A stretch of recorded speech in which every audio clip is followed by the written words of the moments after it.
Master class है। क्योंकि दिल्ली जो है ना सिर्फ दिल्ली नहीं है, तो यहाँ पर कुछ भी स्पंदन होता है तो पूरे देश में इसका असर पड़ता है। क्या अरविंद केजरीवाल की सत्ता कुछ थोड़ा सा जाती हुई दिख रही है? दिया बहुत फड़फड़ा रहा है हर्षवर्धन इस बार।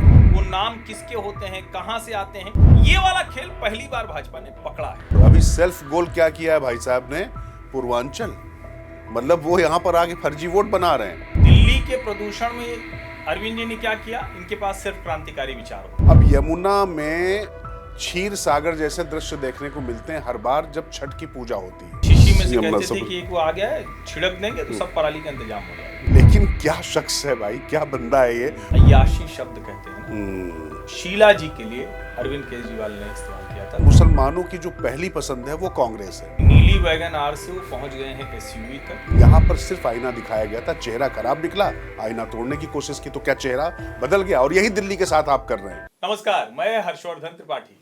नमस्कार, मैं हूँ राजकिशोर। राज की बात हर्ष के साथ। इस बार ये सिर्फ दिल्ली की मास्टर क्लास है, यानी दिल्ली विधानसभा चुनाव किस तरफ जाएंगे, क्या क्या हुआ अभी तक, क्या होता हुआ दिख रहा है, और इसमें क्या अरविंद केजरीवाल की सत्ता कुछ थोड़ा सा जाती हुई दिख रही है। कुछ जैसे कहते हैं ना कि रेत हाथ में है, सरकती चली जा रही, कुछ वैसा है क्या? राहुल गांधी कहां है परिदृश्य में? देश भर में क्या राजनीतिक माहौल है, सब दिल्ली से तय होगा। दिल्ली मतलब दिल्ली विधानसभा चुनाव, ठीक है ना? बिल्कुल, क्योंकि दिल्ली जो है ना सिर्फ दिल्ली नहीं है, दिल्ली राज्य नहीं है, दिल्ली देश की धड़कन अगर कही जाती है तो यहाँ पर कुछ भी स्पंदन होता है तो पूरे देश में इसका असर पड़ता है। और मुझे लगता है कि जिस तरीके से अरविंद केजरीवाल जो नई सियासत के अलमबरदार बनकर आए थे, दिया बहुत फड़फड़ा रहा है हर्षवर्धन इस बार। मतलब बाती कब फड़फड़ाती है, मतलब मैं जो देख पा रहा हूं, जो उनका जो कवच था भ्रष्टाचार विरोधी टेफलन कोटेड अरविंद केजरीवाल, लगता है कि वो जो कवच था वो उनके लिए अग्निचक्र बन गया, खुद ही नहीं निकल पा रहे हैं उससे। देखिए, वो कोटिंग में जो है ना, वो गड़बड़ क्या होती है कि अगर किनारे से एक थोड़ा सा निकल गया वो, तो धीरे धीरे धीरे धीरे जो भी वहां खड़ा होता है, शीशे पे अगर कोटिंग है तो जो भी खड़ा होता है यूं यूं करता रहता है और वो कटता उधड़ता चला जाता है। तो ऐसा लग रहा है जैसे दिल्ली में अरविंद केजरीवाल, वो जो आप कह रहे हैं कट्टर ईमानदार वाली, भ्रष्टाचार के विरोध वाली, वो जो एक गुब्बारा सा फूला हुआ था, बड़ा जबरदस्त माहौल बना हुआ था, तो अब धीरे धीरे धीरे धीरे माहौल तो गड़बड़ा रहा है। वो साफ साफ दिखाई पड़ रहा है, मुश्किल हो रही है उनके लिए। क्योंकि तभी तो जो बंदा लगातार हर राजनीतिक दल को मुद्दे क्या नैरेटिव सेट कर रहा था, आज की तारीख में वो बंदा इधर से उधर भाग रहा है, कभी पुजारी, कभी ग्रंथी, और तो और अभी सेल्फ गोल क्या किया है भाई साहब ने, पूर्वांचल, मतलब वो यहाँ पर आके फर्जी वोट बना रहे हैं। अच्छा, हर सीट पे एक बात है हर्षवर्धन, जितने वोट बढ़े हैं 11,500 वोट हर सीट पे लगभग बढ़ गए हैं। नहीं, देखिए, इसमें तो थोड़ा सा दूसरा मामला है। और मुझे लगता है ना कि ये भाजपा वाले बूथ 1, बूथ 20 यूथ, पन्ना प्रमुख, अर्ध पन्ना प्रमुख, जाने क्या क्या करते रहे। कहते हैं ना, कई बार आप दूर का तो देख लेते हैं, एकदम जहां खड़े होते हैं वहां नजदीक का नहीं दिखता है। चिराग तले अंधेरा, चिराग तले जैसे अन्ना को नहीं दिखाई पड़ा था। नहीं, अन्ना तो थोड़ा सा बेचारे, हाँ, उनको नहीं दिखाई पड़ा ना, अंधेरा कहाँ है। देखिए, वो राजनेता है नहीं, वो मतलब हाँ, वो अच्छे लेकिन नहीं देख पाए ना। मानुस हैं, उनका थोड़ा सा अलग है। लेकिन उनका फिर भी वो देख तो लिया था, उन्होंने कहा था पार्टी न बनाओ, कहा था कि ये आदमी ठीक नहीं निकलेगा, सब तो बोल दिए थे। लेकिन मैं दिल्ली भाजपा के लिए कह रहा हूँ, और विशेषकर अमित शाह के लिए, यहाँ बूथ पर वोटर लिस्ट में एडिशन डिलीशन के जरिए क्या खेल अरविंद केजरीवाल और उनकी पार्टी करती है, किस तरह से हर बार लोकसभा से विधानसभा में वोटर लिस्ट में नाम बढ़ जाते हैं, वो नाम किसके होते हैं, कहां से आते हैं, और उसके जरिए ये जो जीत रहे थे, ये वाला खेल पहली बार भाजपा ने पकड़ा है।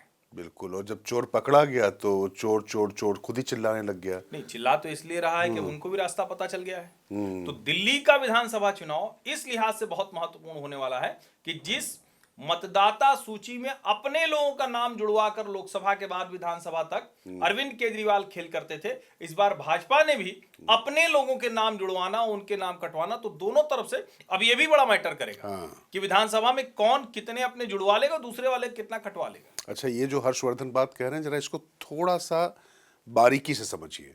यहाँ पर जो जीत हार का अंतर है ना, मतलब 20,000 से ज्यादा कितने लोग जीत पाते हैं, इसको समझिए। ज्यादातर जो अंतर होता है 4,000, 5,000, बल्कि 2,700, मतलब 5,000 का अंतर यहाँ पर डिसाइसिव माना जाता है। जो यहाँ का पूरा जो क्या कहते हैं वो, उनका नाम मैं भूल गया, उनको किस नाम से बुलाते थे, जो अपने शिक्षा मंत्री रहे, अच्छा, मनीष सिसोदिया जी। मनीष सिसोदिया। तो उनको कुछ कहते हैं ना सब, बड़ा मिस्टर क्लीन क्या कुछ, उनके लिए थोड़ा सा सबसे पहले शराब घोटाले में अंदर गए थे।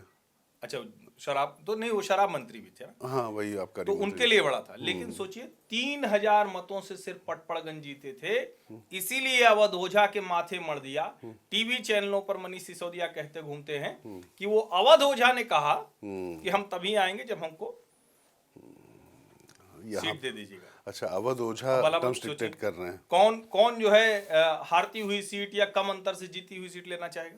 नहीं, वो तो जाने दीजिए, लेकिन अवध ओझा आम आदमी पार्टी में टर्म्स डिक्टेट कर रहे हैं, ये ज्यादा बड़ी बात है।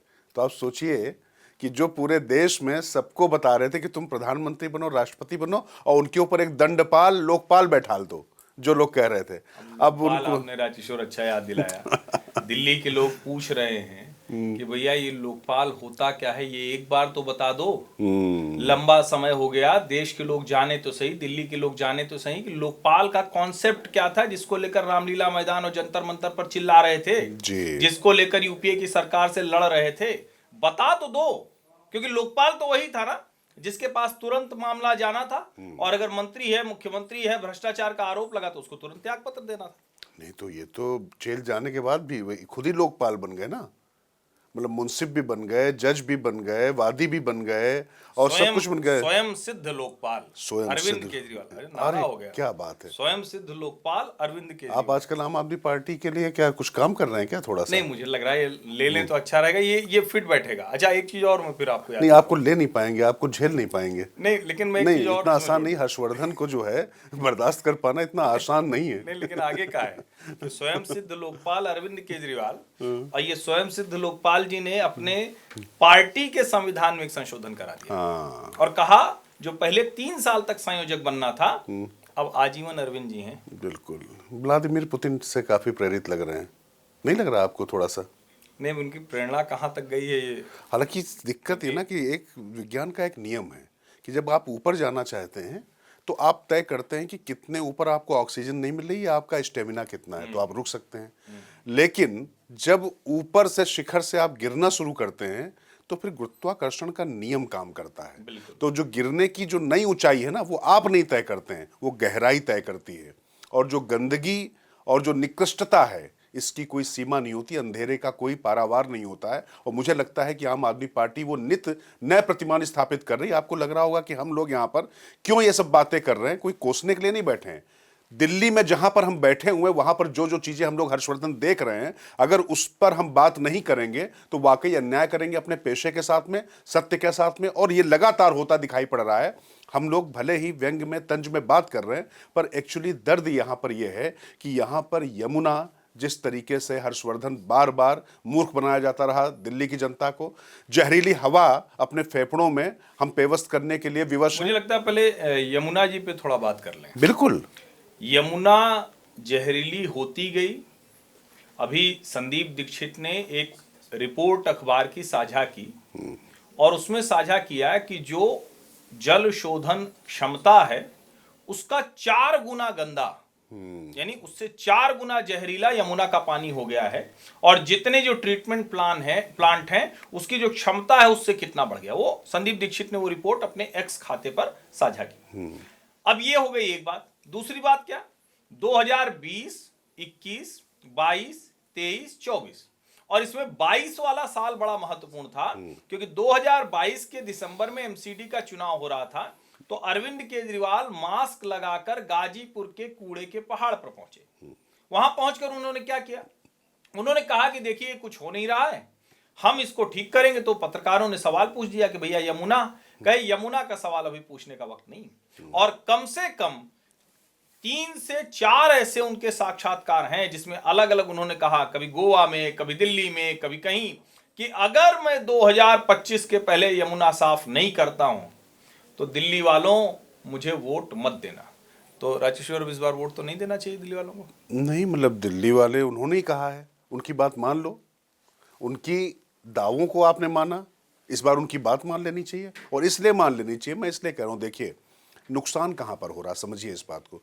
2017 में उस समय मतलब ये जल वाला भी मंत्रालय नितिन गडकरी के पास था, मुझे याद है, और उसके लिए कुछ 1700 कुछ करोड़ रुपए दिए गए थे, और उसमें सिर्फ 15% देना था राज्य सरकार को। 2023 तक वो संयंत्र पूरा ट्रीटमेंट एसटीपी जो लग जाना चाहिए था, लेकिन वो पैसा नहीं दिया।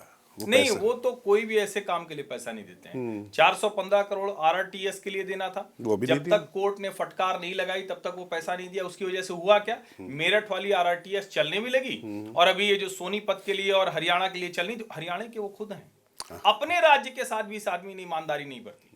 और इसीलिए मैं कह रहा हूं कि एक एक विषय पर अगर बात करें तो क्यों अरविंद, क्योंकि अरविंद एक बात बार बार कहते हैं ना कि अगर मैंने काम किया है तो मुझको वोट दो, नहीं तो ना दो। तो हमने शुरू में ही कहा कि आज जो ये राज की बात हर्ष के साथ है, इसमें दिल्ली की मास्टर क्लास लगनी है। बिल्कुल। तो मास्टर क्लास मतलब एक एक मुद्दे पे बात करेंगे। यमुना जहरीली पहले से ज्यादा हो गई, यमुना में नहाने की वजह से वीरेंद्र सचदेवा अस्पताल पहुंच गए, यमुना में छठ के घाट वो नहीं बन पाते हैं, अलग से गड्ढा खोद के टैंकर से पानी डाला जाता है। टैंकर से पानी बात करो तो तुरंत याद आ जाता है, टैंकर से तो दिल्ली वाले भी पानी पी रहे हैं। और एक और बड़ी रोचक बात आपको बताता हूं, क्योंकि पानी से जुड़ा मसला है तो उसमें जोड़ देता हूं।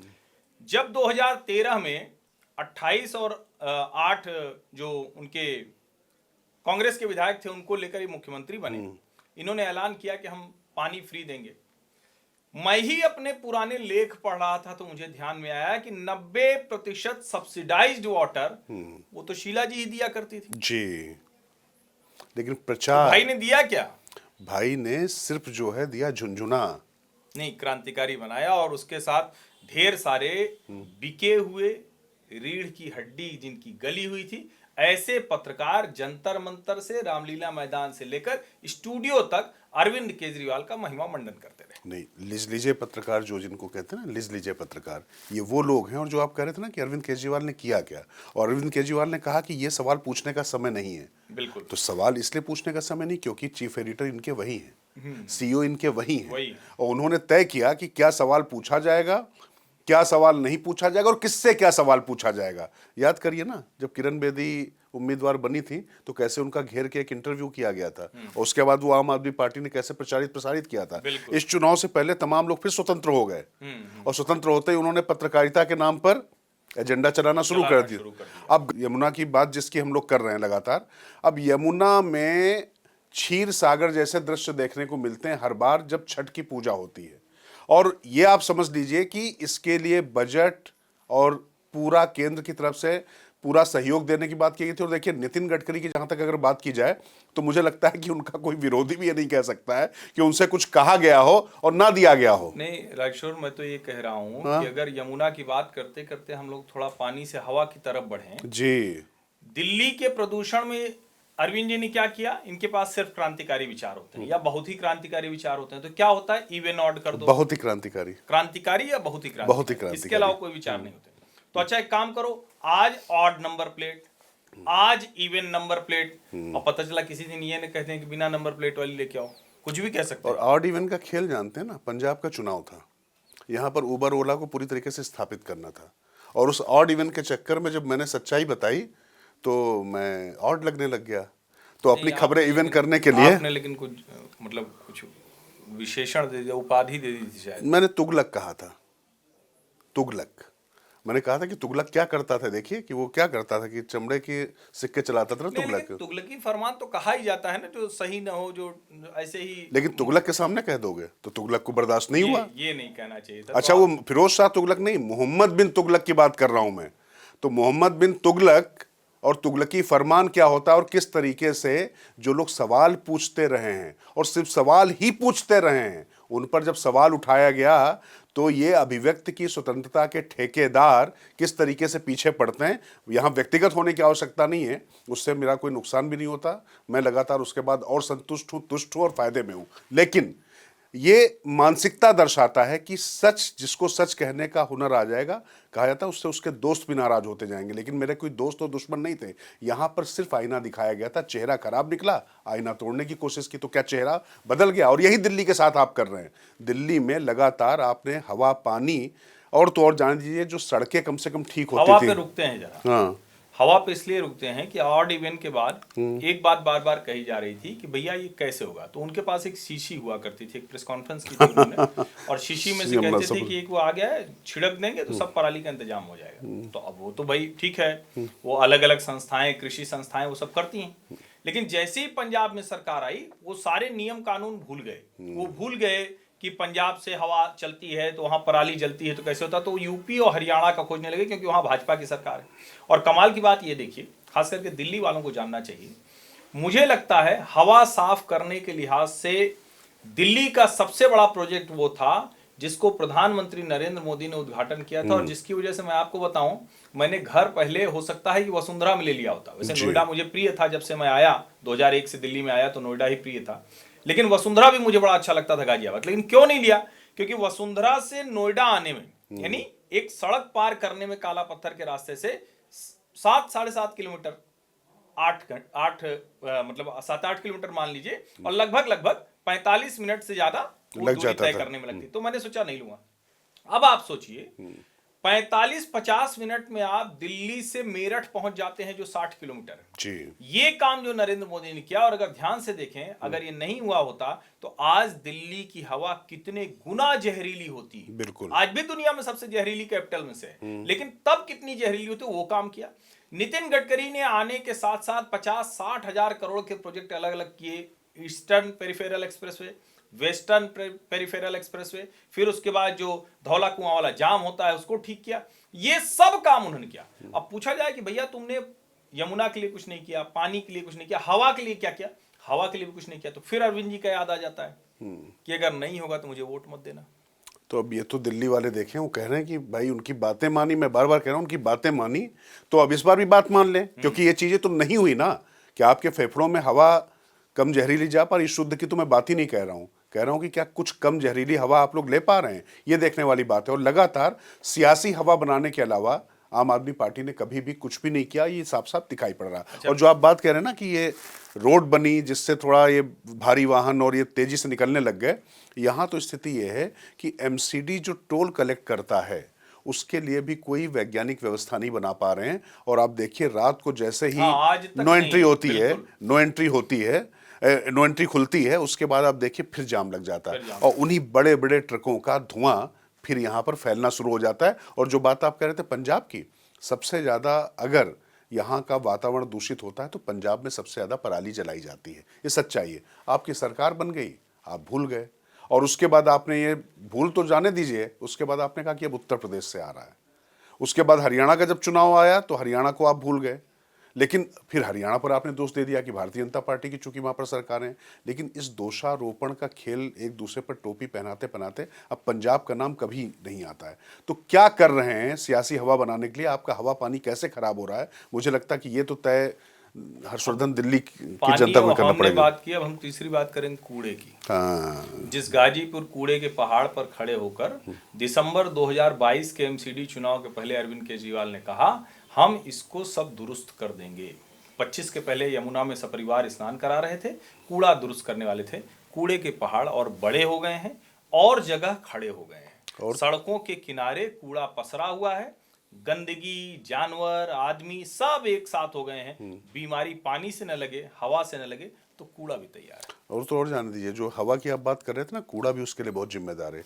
धीरे धीरे कई जगह तो जलाया जाता है उसको, क्योंकि उनको लगता है कि कूड़े के पहाड़ बढ़ रहे हैं, तो एमसीडी वाले अपना कचरा कम करने के लिए उसको जलाते हैं। तो आप सोचिए कितना जहरीला धुआं, कितना टॉक्सिक धुआं यहाँ पर पड़ा है। और आपको एक और बात बताऊं, यहाँ पर भी नेशनल हाईवे में उसके लिए पूरी योजना बनाई गई थी कि उसको कचरों का जो ढेर है नीचे उसको डालकर सड़क बनाने का पूरा प्रपोजल दिया गया था, सब कुछ किया गया था। लेकिन क्या शख्स है भाई, क्या बंदा है ये, मतलब मैं वाकई हैरान हूं कि कोई भी ऐसा काम जो दिल्ली का भला कर दे, ऐसा लगता है कि मुझे याद आ रहा, जानते क्या, एक बार क्या हुआ कि बागपत में गया 2014 के पहले, वहां से चौधरी अजीत सिंह हुआ करते थे सांसद। अब वहां पर गया तो भाई साहब मैं आपको सच बताऊं हर्षवर्धन, सच्ची घटना है, मुझे लगा कि यार वाकई अटल जी जो कहते हैं कि गड्ढे में सड़क है वैसी सड़कें थी।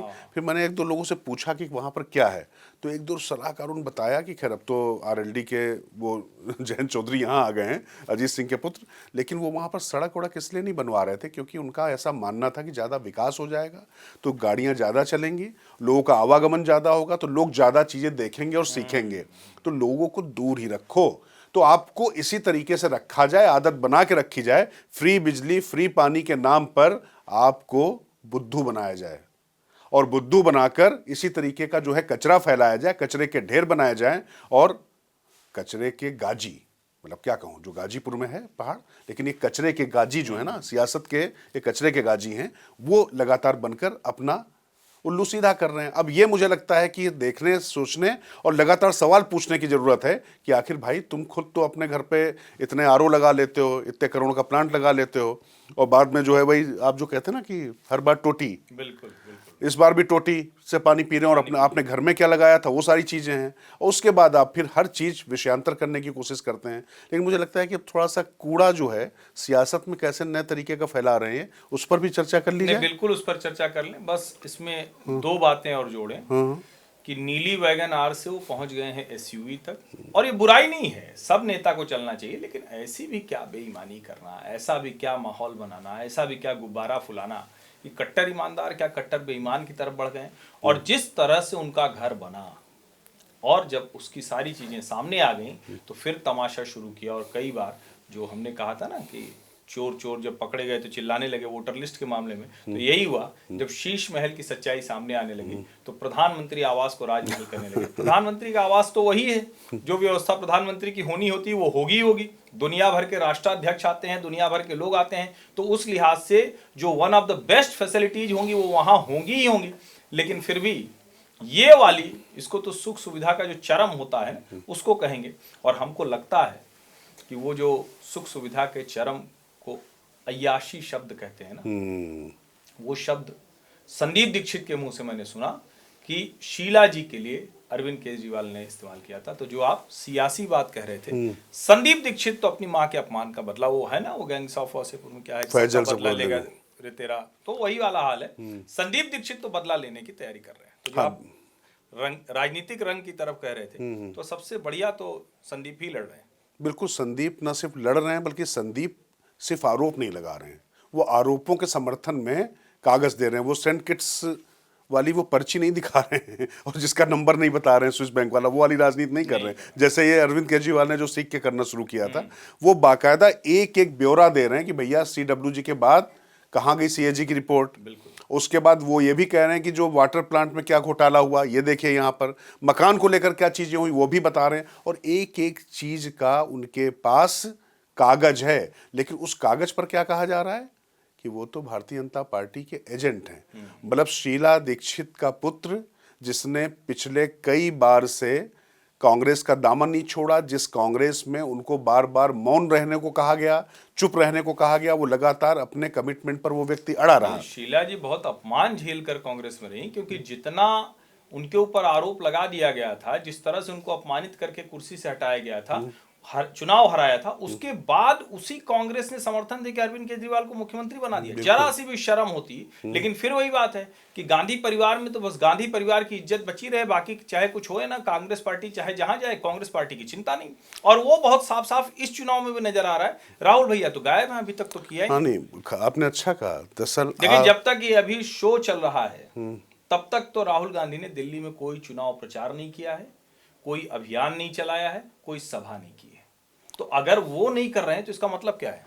मतलब साफ है। पहली बात तो ये है ना कि अगर आप अपनी सेना की इज्जत नहीं करते हैं, अपने सेनापतियों की इज्जत नहीं करते हैं, आप अपने लोगों पर भरोसा नहीं जताते हैं, तो आपके साथ भी क्या सलूक होता है जरा देखिए ना।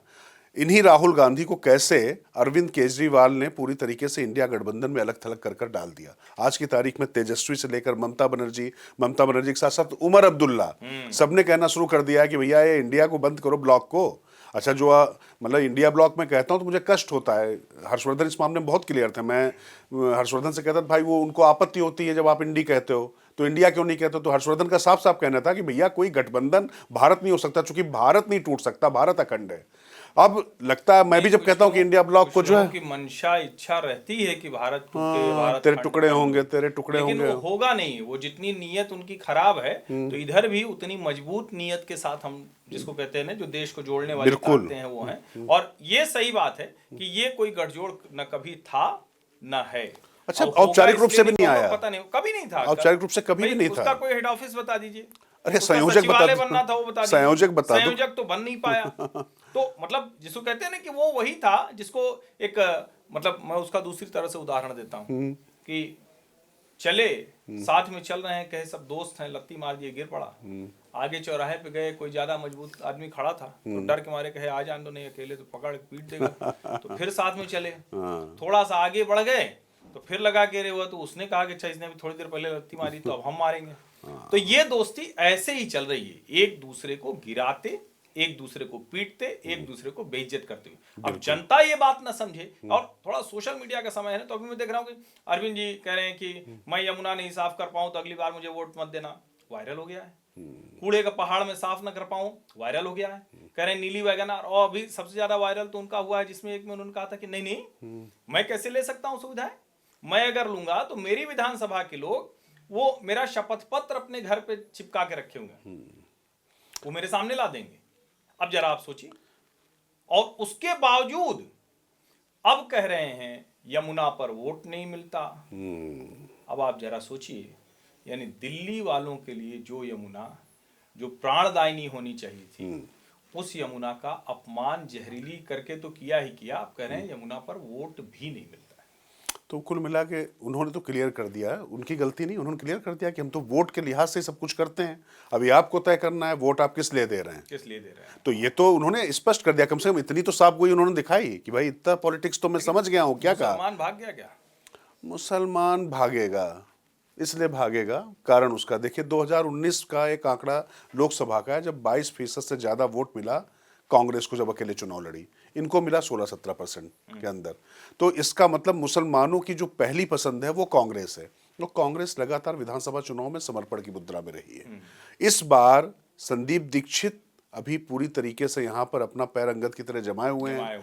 अजय माकन ने भी कुछ कहा, हालांकि उसके बाद वो नहीं आए, पर राहुल गांधी परिदृश्य गायब कह रहे हैं कि राहुल गांधी ने फोन किया कि नहीं मत करो प्रेस वार्ता। पता तो है नहीं, ये सब तो खबरें ऐसे ही। नहीं वो सच है, क्योंकि मैं चूंकि कांग्रेस लंबे समय तक कवर की है। हम तो ईडी सीबीआई है नहीं, फोन टेप करा लें। नहीं कहते हैं ना सब टेप हो जाते, तो हम लोगों को बस खबर मिलती है पत्रकार। तो कहा जा रहा है कि राहुल गांधी ने निजी तौर पर फोन कर कहा जय माकन से कि नहीं नहीं जो है ये प्रेस वार्ता टाल दी। हाँ, क्योंकि वो दक्षिण भारत के एक नेता से उन्होंने फोन करवा दिया, डीएमके से, मतलब उसमें क्या कुछ छिपी हुई बातें नहीं है, क्योंकि डीएमके वहां पर तो अखबारों में खबर भी छप गई तमिलनाडु में कि उनको हस्तक्षेप करना पड़ा यहाँ पर, और फोन करवा दिया कि भाई देखिए इससे जो है चीजें ठीक नहीं होंगी। अब वो गठबंधन की खातिर क्या नहीं करता। और यही बात मैं कह रहा था ना कि हर्षवर्धन, कि शीला दीक्षित का जिन्होंने मान सम्मान नहीं किया, अब उनका किस तरीके से सम्मान होता है वो भी आप देख लीजिए।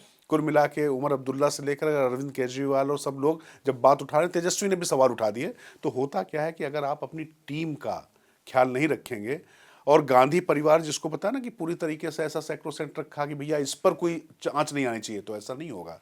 अगर आप मध्य में हैं, केंद्र में हैं, तो आपके जो इर्द गिर्द जो सुरक्षा कवच आपका जो बना हुआ है, उसको अगर आपने तिलांजलि दे दी तो लोग आप तक पहुंचेंगे। और ये दिखाई पड़ रहा है कि आज की तारीख में सबसे ज्यादा अगर किसी की फजीहत हो रही है तो वो गांधी परिवार की हो रही है। और होनी इसलिए चाहिए हर्षवर्धन, दिल्ली के चुनाव से पूरी तरीके से भाई बहन दोनों गायब हैं।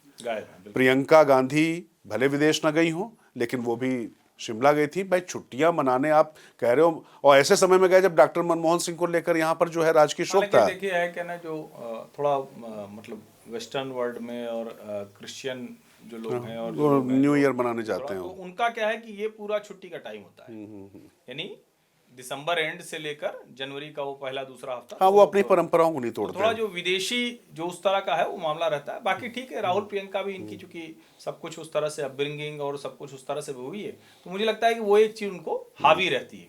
लेकिन एक बात है, भाजपा इस बार मोर्चा छोड़ने को तैयार नहीं है।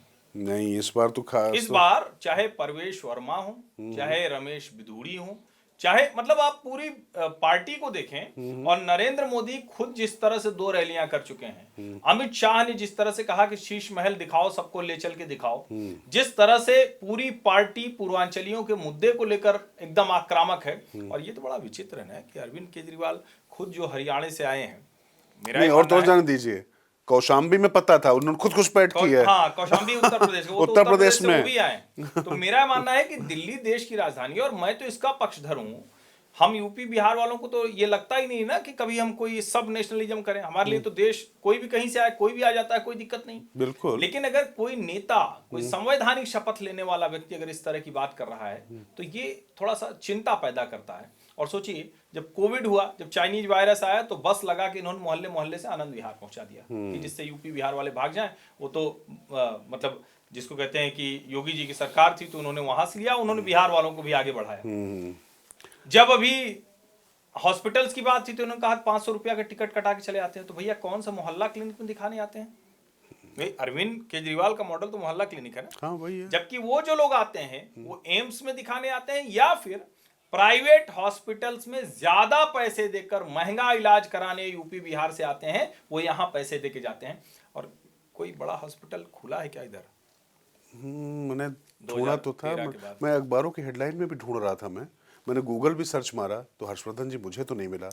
नहीं मिला, पता नहीं कहाँ चला गया। कहा था, नहीं, उन्होंने कहा था मैं जादूगर हूँ। हाँ, उन्होंने कहा था कि तो जादू कर दिया होगा। तो हो सकता है कि वो गायब हो गया। हाँ, गायब हो गया जैसे जादूगर। दूसरी चीजें गायब हैं, वैसे कोई भी एक अस्पताल, और टीवी की डिबेट में हम लोग रहते हैं, तो मैं तो एक दिन बड़ा हास्यास्पद सुना। एक आम आदमी पार्टी का प्रवक्ता था, उसने ऐसे अस्पताल का नाम ले दिया जो कांग्रेस के समय में जाने कब खुला हुआ है। अब ऐसे ही पूछ लीजिए कि भैया कोई बड़ा नया कॉलेज खोला क्या? हाँ, कॉलेज तो उनका है, एक कॉलेज है, वो शायद वो शीश महल जो बनाया था ना उन्होंने, वो एक्चुअली यूनिवर्सिटी की बिल्डिंग थी। वो उसका जो है फ्रंट ऑफिस था वो। अच्छा। हाँ, उसके बाद फिर पीछे उनको बनाना था, आप लोग समझ ही नहीं पाए, तो तैयारी हो तो वही सकता है थी। कि उसमें तैयारी रही हो। तो वो जो झूठ की यूनिवर्सिटी है, उसके जो है वाइस चांसलर नहीं, वो सीधे उसके चांसलर थे।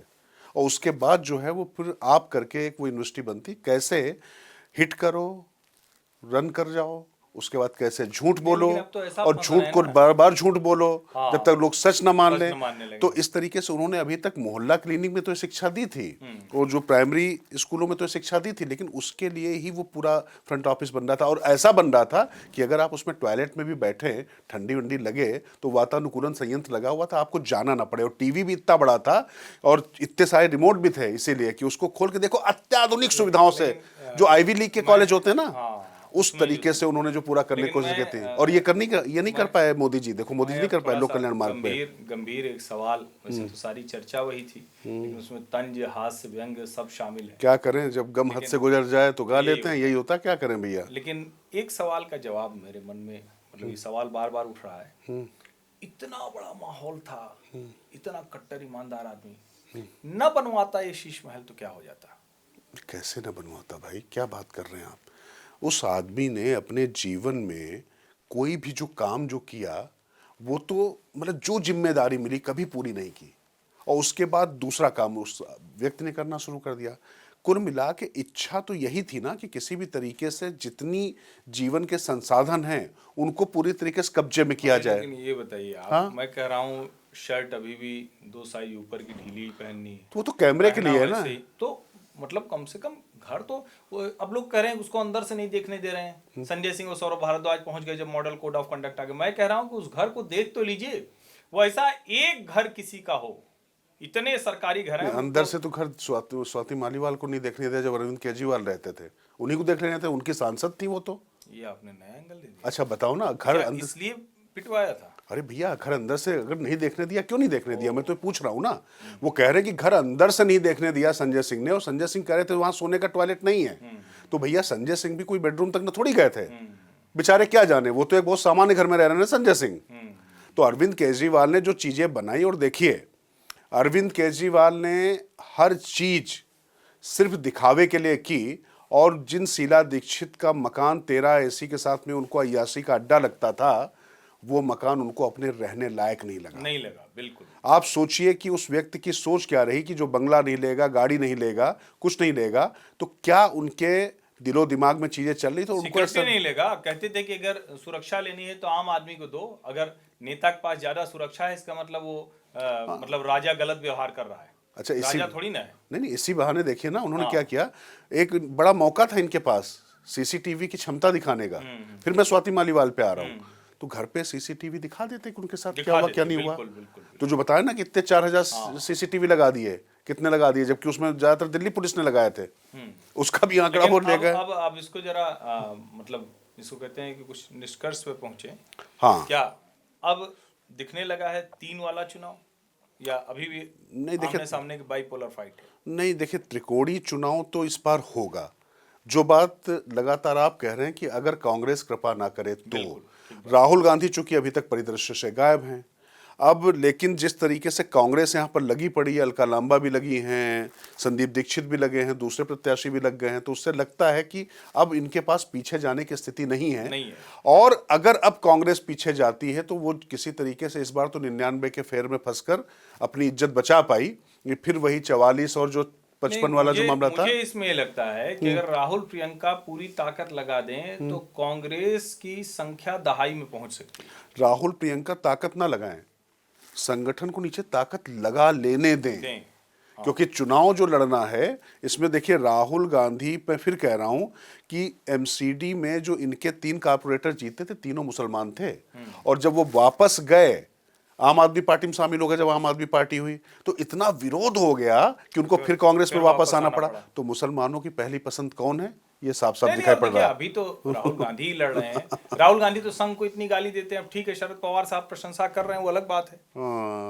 अब देखिए, कुल मिला के राहुल गांधी वहां पर भी आए बाएं दाएं मतलब हो गए, उनको प्रधानमंत्री बना रहे थे वो। अब उन्होंने कह दिया कि संघ जैसा मतलब काडर काश हमारे पास ऐसा होता, और वो अपनी हिंदुत्व की विचारधारा से डिगे नहीं। अब ये वही शरद पवार हैं जो पता नहीं पहले क्या क्या कर रहे थे, क्या क्या कर रहे थे। लेकिन आखिरी में बस इतना मैं कहना चाहूंगा हर्षवर्धन कि कुल मिला के ये जो पूरा जो फड़फड़ाने की बात मैंने की थी, कभी ग्रंथी पे आ रहे हैं, कभी पुजारी पे आ रहे हैं, कभी राजमहल पे आ रहे हैं, तो ये जो ओछी हरकतें और जो भड़बड़ाहट दिखाई पड़ रही है, ये साफ साफ दिखाई पड़ रहा है कि दिल्ली में उनकी कोई दाल गल नहीं रही है। किसी एक मुद्दे पर अभी तक केजरीवाल स्टिक नहीं कर पा रहे हैं, तो कटिया फेंक रहे हैं। जैसे वो बाल्टी नहीं कुएं में खो जाती है, आप लोगों ने नहीं देखा होगा, कुएं में जब बाल्टी गिर जाती थी रस्सी से खुल के, तो एक खूब सारे उसमें वो होते थे, हुक होते थे, और वो फेंका जाता था तो उसमें किसी हुक में फंस के बाल्टी वापस आ जाए कुएं से। तो उस तरीके से वो जो उनके कचरे में और बिल्कुल अंधकूप में जो सत्ता जाती दिखाई पड़ रही है उनके झूठ के, उसके लिए उन्होंने तमाम ये झूठ की नई कटिया बनाई हैं और फेंक रहे हैं, उससे ढूंढने की कोशिश कर रहे हैं। लेकिन मुझे लगता है कि जब कुआं अगर सूख जाए और सब कुछ जम जाए तो फिर क्या कचरा ही उससे बाहर आएगा। मुझे तो बस इतना ही लगता है हर्षवर्धन। नहीं, बिल्कुल इस बार दिल्ली का चुनाव बड़ा रोचक है, और मैं फिर से कह रहा हूं, कांग्रेस अगर चुनाव अच्छा नहीं लड़ेगी तो उसकी एकमात्र वजह राहुल गांधी होंगे, और अगर कांग्रेस पार्टी के विधायक एक भी फिर नहीं पहुंचे तो उसकी एकमात्र वजह राहुल गांधी होंगे। बिल्कुल। अब अगले सप्ताह हम लोग उम्मीद करते हैं कि राहुल गांधी जब हम लोग की चर्चा सुनते तो होंगे ही, मानेंगे नहीं, लेकिन जब सुने तो जरा वो थोड़ा हिम्मत करें, साहस करें, कुछ रैलियां, सभाएं, कुछ प्रचार, कुछ थोड़ा वो भी दम दिखाएं। कब तक संदीप दीक्षित और अलका लांबा लड़ते रहेंगे? अगर वो भी लड़ेंगे तो शायद कांग्रेस के लिए दिल्ली में कुछ अच्छी खबरें आ सकती हैं। बाकी सरकार किसकी बनेगी, ये त्रिकोणीय मुकाबला हो चुका है, और इसमें कहीं कोई बहस नहीं है कि अरविंद केजरीवाल का आत्मविश्वास हिल गया है, जिसको कहते हैं ना वो मीम आता है आजकल, सब ठीक है लेकिन अंदर से कुछ अच्छा नहीं लग रहा है। तो अरविंद जी का भी हाल कुछ वैसा ही हो गया। बिल्कुल। और भारतीय जनता पार्टी एक बात मानकर चलिए, 38% वोटों पे पिछली बार खड़ी थी, और यहाँ पे 20% स्विंग दिखाई पड़ता है लोकसभा और विधानसभा चुनाव के बीच में। तो आप मानकर चलिए कि जो विकास का 10% वोट है वो अरविंद केजरीवाल से 100% जा चुका है। अब वो जाट पूर्वांचली सब कुछ करने की कोशिश कर रहे हैं, लेकिन ये साफ साफ दिखा रहा है कि वो बुरी तरीके से हिले हुए। जो बात हर्षवर्धन कह रहे हैं मैं उससे पूरी तरीके से सहमत हूं, और जो ग्राउंड रिपोर्ट भी आ रही है उसमें भी ये स्पष्ट दिखाई पड़ रहा है कि केजरीवाल के पास वो जो पूरा लाभार्थी वर्ग का कुछ वोट जरूर बच जाए, लेकिन उनका जो मूल वोट बैंक जो उनके आचरण के हिसाब से आया था, जो भ्रष्टाचार के खिलाफ आया था, वो पूरी तरीके से हट चुका है, ऊब चुका है। उसको थोड़ा पानी और हवा तो कम से कम साफ साफ चाहिए। और मैं सड़क पे चर्चा कर नहीं पाया, क्या करूं, क्योंकि गड्ढे में ही सड़क जाती चली जा रही है। फिर देखते हैं, अगली बार बात करेंगे। तो ये जो राजनीतिक कचरा अब हटना चाहिए, बस इतना मैं कह सकता हूं। बहुत बहुत धन्यवाद। नमस्कार।